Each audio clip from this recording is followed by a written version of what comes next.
Welcome back to Primetime Sports Friday. Former Reggae boy Paul Hall says Jamaica needs at least 4 new additions to the squad to compete effectively during the 2022 World Cup qualifiers in August.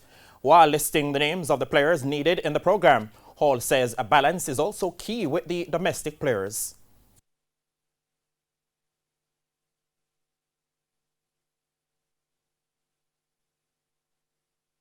I think there's enough quality with the Jamaican footballers to give anybody a problem, and to sustain consistency is key. Ravel Morrison, Rolando Aarons, Mason Holgate, Curtis Tilt, who plays for Rotherham. He's a very promising defender at the back who's coming through.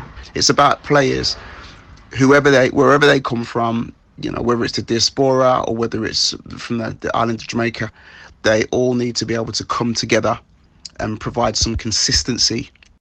The 47-year-old Hall, who is the academy director at Queen's Park Rangers in the English Championship, says he would consider a coaching role in the national program if offered a position.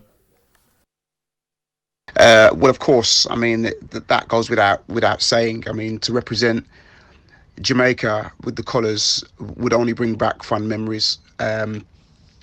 I really do feel that the honour of representing Jamaica goes beyond just playing as well. It goes into coaching, and any help where needed.